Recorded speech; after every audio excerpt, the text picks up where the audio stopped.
already looked at acceleration on the graph, but now we're going to start analyzing acceleration algebraically, okay? So acceleration, we said, is any sort of change in velocity. So it could be speeding up or it could be slowing down, okay? It could be either of those things. We already talked about kind of our rule of thumb here. If an object is slowing down, the acceleration is in the opposite direction of the motion, okay? Or another way to say that is that velocity and acceleration signs don't match, right? If an object is slowing down, the signs will not match, okay? What did we say the units for acceleration are? Good, meters per second squared. Okay, if we don't remember, right, here's velocity versus time. And if I want to find the slope, I would take meters per second divided by seconds, and I get meters per second squared. You might also see it written just like this, meters per second. Okay, so acceleration is how many meters per second is my velocity changing every second that goes by. Okay, so let's just talk through this. Let's say that I'm traveling 5 meters per second, and my acceleration is 2 meters per second squared. Okay, so let's just think. I don't even want to write anything out. I just want to be able to think through this process. If my initial velocity is 5 meters per second, and my acceleration is 2 meters per second squared, how fast am I traveling after 2 seconds? That's after 1 second. So after 2 seconds, what would I be traveling? Okay, I'm traveling 5. My acceleration is 2 meters per second. So after 1 second, now I'm traveling 7. After another second, I'm traveling 9, right? Do you see how that builds? Okay. So that's what acceleration means. It's the rate at which our velocity is changing. Okay, the rate at which our velocity is changing. The equation for acceleration. Did it have it on your slide? Sometimes my slides are not printing very well. Is there something else I'm missing on your slide? No. Is that okay? Okay, so acceleration is equal to change in velocity over time. Okay, I don't even want you to put this on your equation sheet yet because we get a better version of this equation that I prefer, okay? It says over change in time on our... Okay, you're right. But we don't often have a delta t. It just tells me it takes 4 seconds to do it, right? We don't usually have to do the subtraction for time, so I kind of leave that off. But you're right. Yeah, you're right. Okay, so I don't even necessarily need you to put this on your equation sheet yet because we're going to get a better version of the way this equation is written before too long. Okay, so we know it. We're going to use it on the next couple slides, but in all reality, we're going to get a little bit better one here about. All right, so let's try this one. Okay. So it says during a race, a sprinter increases their velocity from 5 to 7.5 over a period of 1.25 seconds. What's the sprinter's average acceleration during this period? When it says average acceleration, that's really all we're going to calculate. There is something else called instantaneous acceleration, which means we're taking the time interval down to really infinitesimally small amounts of time, like using a derivative. And so we're not going to do that right now. We're just going to use average. So acceleration is delta V over T. When I say delta V, what's that have to be? What minus what? Final minus initial, right? It's really easy for us to say 5 minus 7.5. But we have to go final minus initial. So acceleration is equal to 7.5 minus 5 over 1.25. And what do we get? 2 meters per second squared. Okay, we didn't really check this, but do our units match? Meters per second and seconds, do they match? We're good, right? If our units had not matched, we would need to convert until they do match. Okay, otherwise our unit for acceleration could come out meters per second per hour, right? Or kilometers per hour per second, right? Which is just not that easy to deal with. So we want them to match. All right, try this one on your own. Marissa's car is moving at a speed of negative 28.6. Does that mean she's moving so slowly? No, she's moving west or south. Yep. She slows down to a speed of negative 24 during this period. What is the acceleration? So go ahead and calculate this acceleration for me.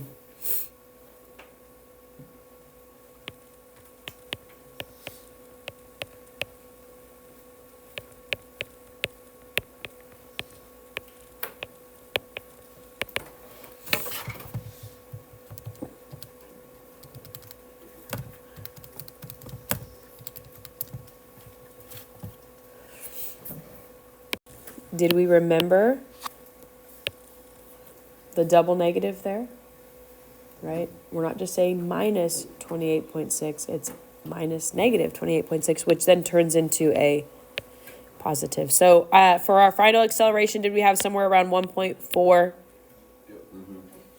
meters per second squared? Good. All right. If I'm looking at sig figs, I'm probably just going to take it to 2. Not a huge deal one way or the other. Okay, simple enough, right? Acceleration is easy peasy. All right, we need to remember a couple things, that velocity and acceleration are not the same thing. Velocity is telling us how fast, or the rate at which our position is changing, how many meters are being traveled per second.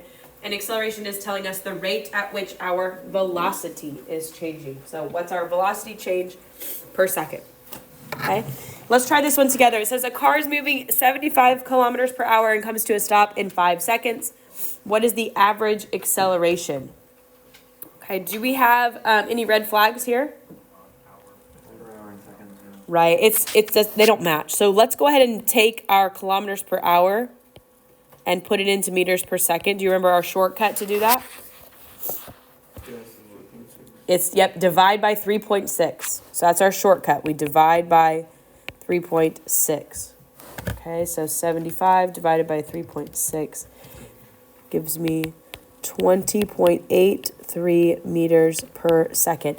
And what does that value represent? Our initial velocity or final velocity? Initial. Okay, so I'm looking for acceleration. What is my final velocity then? 0. Right, because it comes to a stop.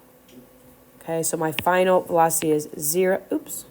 My final velocity is 0 minus 20.83 over 5 seconds. Okay, and do we need to include the negative here in the answer? Yes. We do, right? Doesn't our value come out negative? Yeah, and we do have to include that. So we get about negative 4.17 meters per second squared. So in this case, what's the negative? The negative is not matching our velocity. Does that follow our rule? Right? My velocity was positive, but my acceleration is negative. Does that follow our rule? Yes. Yeah, because it says we were slowing down, right? Our object came to a stop. So we were moving in the positive direction and slowing down. So that mathematically proves our rule right there. Okay?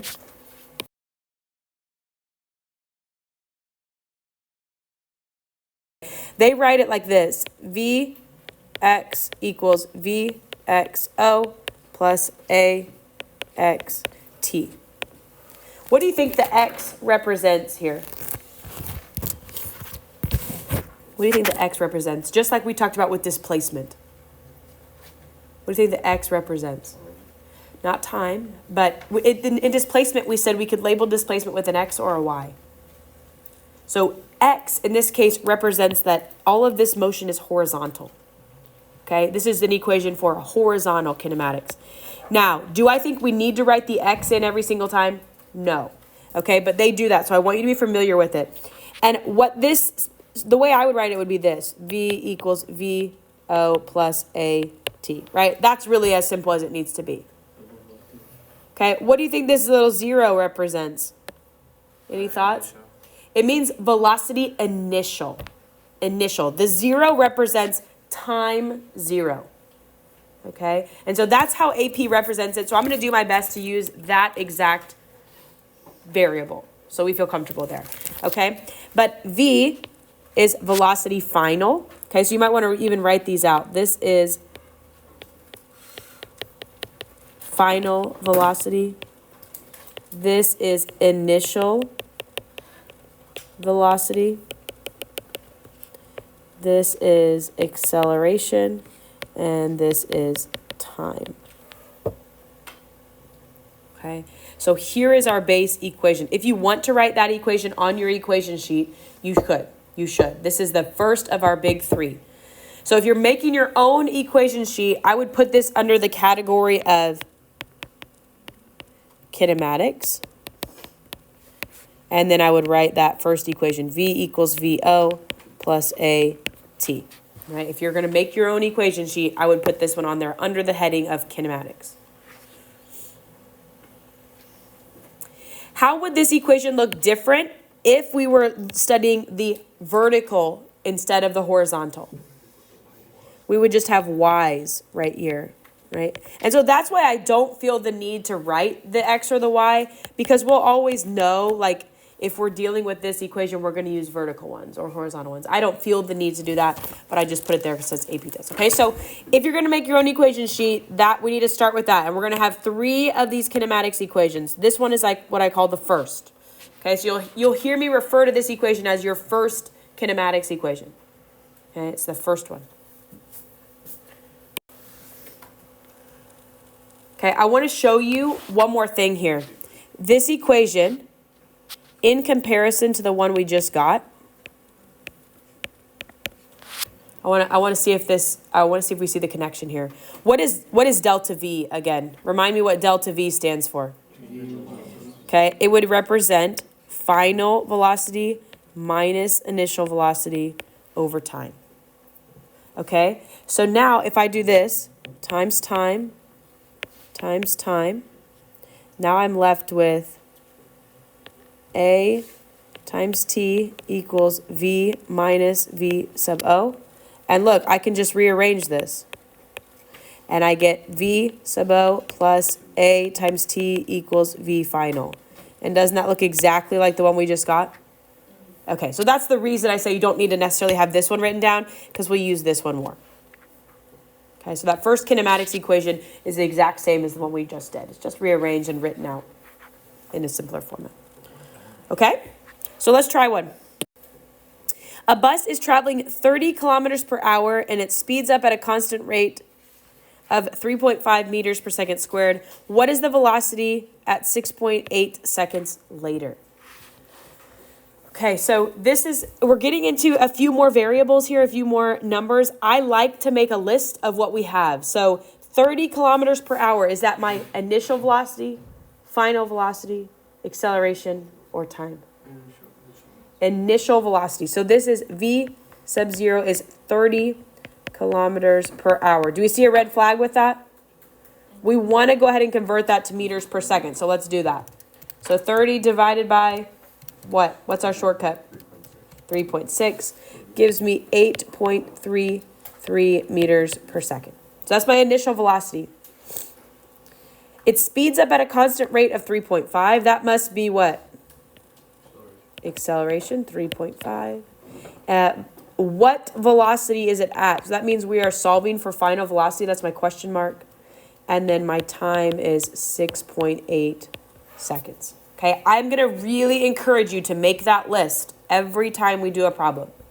Okay, I think it's really important to have that list.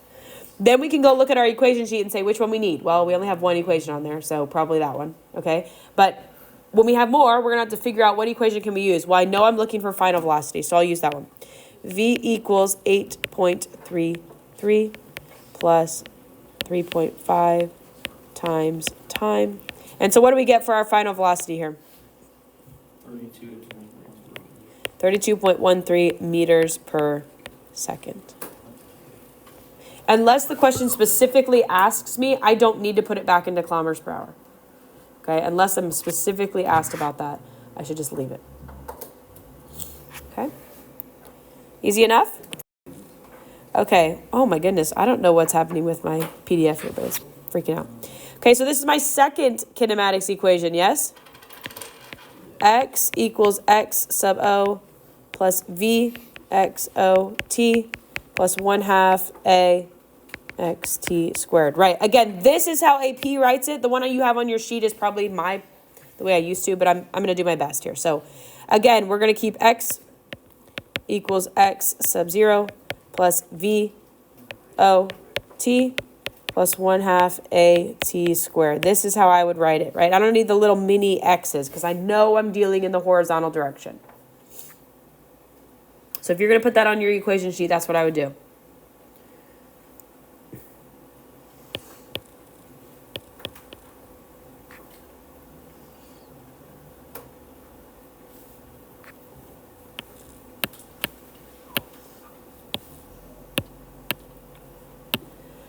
Okay, so in this equation, what do these x and x sub 0 represent? Good. Final and initial what? Position or displacement. Okay, so they would be measured in meters, right? This and this are displacement. So it is measured in meters. The last equation did not allow us to solve for displacement, did it? It didn't have any x variable in it. So this allows us to be able to solve for displacement. And what did we say V sub O is representing? Initial velocity, acceleration, and time. So what is the one variable that's not included in this equation? Final velocity, right? So that means if we're not given final velocity in our problem, we might be able to use this one, right? There's lots of different ways. You'll notice with kinematics, as we start working through these situations, there is a lot of ways to get to our final answer. Sometimes we can do it in one equation. Sometimes maybe I miss something and I do it in two equations, but I still get the right answer, right? There's a lot of ways, paths to get to our final answer. So if you don't feel like you're doing it wrong, if you're working out a different way than we do in class, right? As long as you're getting your final answer, that's fine, okay? But there's lots of pathways to get from A to B, okay? Let's look at this little highlight down at the bottom. Most of the time, x sub 0 can be set equal to 0 since it's a starting location. Okay, a lot of the time, x sub 0 will just be equal to 0. Okay, and then I don't have to include it in my equation at all. The reason for that is, remember I said I always place my origin at the beginning of my motion? That's so that my initial displacement is 0, and it allows me to make this a 0. Okay, we'll see that as we work through our problems. But a lot of the time, I'm going to tell you, most of the time, we're able to just leave that as a 0 and kind of drop it out. Okay, it's good for us to write it in there at practice, but for right now we don't. All right, a train accelerates at a constant rate of 3.15 meters per second squared for 1.57 minutes. How far does it travel in this time? So let's pick out some things from our problem here. It accelerates from rest. No number there, but it tells us something important. What does it tell us? Good. Initial velocity is 0. I would write it down. Okay. It accelerates at this rate, so that must be A, 3.15. Our time is 1.57 minutes. So what do we think we should do there? That's good. We need to put it into seconds. So multiply that by 60 to get it into seconds.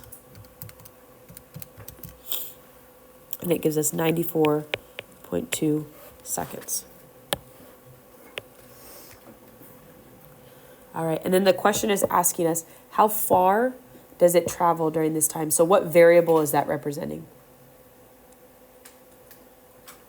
How far does it travel? Final displacement. So x is our question mark. Okay.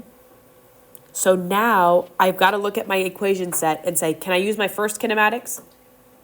No. No, I have to use the second one, okay? So that equation, remember, is x equals x, x equals x sub 0 plus VO times time plus 1/2 a t squared. I didn't point this out here, but in this equation, it's just the t that is squared. Okay, just the t that's squared, not the whole term there. Just t gets squared. Okay, so I'm solving for x. What is my initial position here? 0, right? Because I don't care what happened to the train before my 1.57 minutes started. It does not matter to me as if it has traveled before that point. As this 1.57 minutes is my only reference, and so I don't care. So my initial position I'm calling 0. Initial velocity is also 0 times 94.2 plus 1/2 times a times t squared.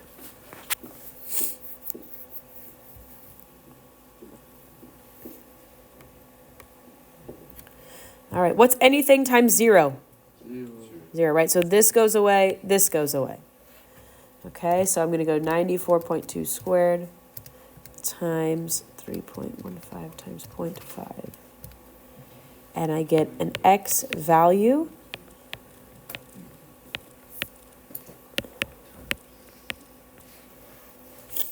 13,976-ish meters.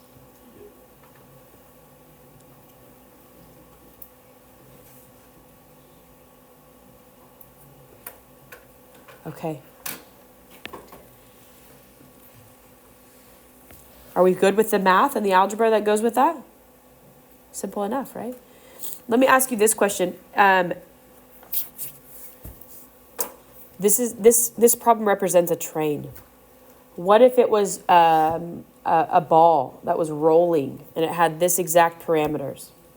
From rest, 3.15 meters per second for 1.57 minutes. Would it travel the same distance? Yeah. Do a train and a ball weigh the same thing? No, but does mass go anywhere in our kinematics equations? No. So mass makes no difference, right? The size of the object in our scenarios here makes no difference, right? It's about its velocity parameters. Now, of course, we're in perfect physics world, so we're not thinking about friction or things like that, right? Which do play into mass. But right now we get to live in perfect physics world, okay? So it's all is good. All right, I want you, let's work through this one together, and then maybe we'll try another one on our own. Okay, it says, in an emergency, a driver brings a car to a full stop. So what does full stop tell us? 0. What is 0? Final velocity is 0. In the time of 4 seconds. The car is initially traveling at a speed of 25.24. So VO is 25.24 seconds. When the braking begins. Okay, so we're traveling at 25.24. We start to brake, and it comes to a stop in 4 seconds. What is the car's acceleration? So that's my question mark. And how far does it travel until it comes to a complete stop? So what variable am I looking for in that scenario? X, or final displacement. Good. So I've got 2 scenarios here. Can I solve for displacement before I solve for acceleration? No. Acceleration is in every single equation. Every single one that we're going to get, acceleration is present, and as is initial velocity. So we got to solve acceleration first. So which equation can I use to solve for acceleration? The first one, right? V equals V sub O plus A T. And so I need to solve for A. So I'm going to say 0 equals 25.24 plus A times T. So I need to get A by itself. What's my first step? Yeah, I'm going to subtract that to the other side. So now I'm at negative 25.24 equals 4A. And then I'll divide both sides by 4. I am not going to walk you through the algebra on too many more of these, right? Do we feel comfortable with the algebra to get A by itself? Okay, good, because we're not going to have time to walk through the algebra many more times. So my acceleration, is it positive 6.31 or negative 6.31? Negative 6.31 meters per second squared. And that matches our rule, right? We were moving in the positive direction and slowing down, so our acceleration is negative. So there's that. And then how far does it travel? That means I am solving for X. What's my initial position here? It didn't give it to me in the problem, but what do we know it is? 0. 0, right? We can assume it's 0. This time V sub O, our initial velocity, is not 0, so we're going to have to put that in. 25.24 times negative 6.31 plus 1/2 negative 6.31 times T squared.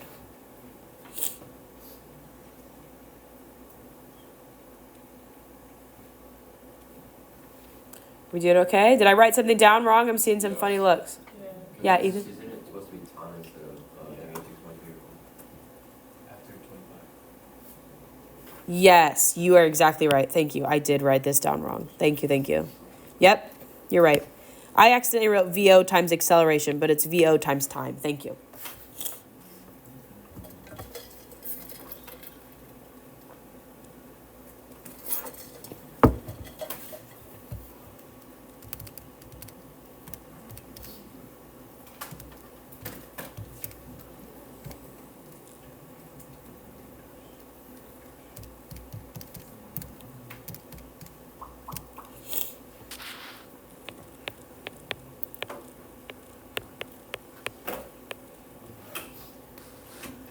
Is that what we had? Okay, and did we move forward during this time? Should our displacement be positive? Yeah, our displacement was positive because my velocity was positive. 50.48 meters. So we see how that problem took us 2 steps? We had to solve for A first and then there. Sometimes it won't even give us the clue that we need to solve for acceleration, right? But we have to understand if we're missing acceleration, that has to come first because it's in every equation. So it has to be the first thing that we solve for. So if we're missing that, that's got to be priority number 1. How are we doing on time? Oh, we're not great. Okay. Last one. I'm going to write it up like your sheet does. Vx squared equals Vxo squared plus 2ax times delta x. Okay, but what I would write is just v squared equals Vo squared plus 2a delta x. Okay, so this is what I would write on your equation sheet. That way we can change it to the vertical if we need to. Right? If we wanted to change it to vertical, this would just be delta y. Okay? But we'll do that later. Okay, velocity final. Is there any new variables here? Did we get any new ones? No, it's all some combination of displacement, acceleration, velocity, and time. Which variable is missing from this equation? Time, right? So this could be an equation I could use if I'm not given time. If I'm not given the variable for time. Okay, let's try this one together real quick and then we'll call it a day. Okay, this one. Car starts at rest. So VO is 0. Speeds up at an acceleration of 3.5. How far will it have gone? So that means I'm solving for x. That's my question mark.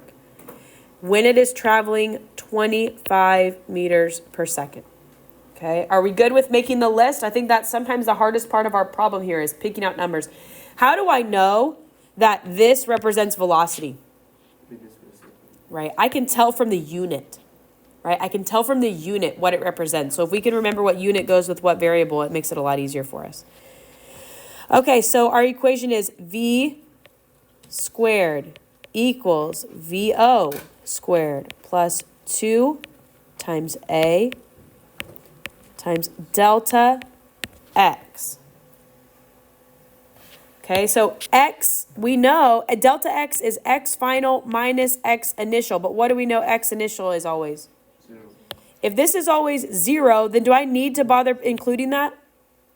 No, so I can just really solve for X here. Right? I still maybe write delta X, but I know that that is going to be my change because that's my initial was 0. Okay, so 25 squared divided by 7 gives me a displacement of 89.3 meters. Is that similar to what you had?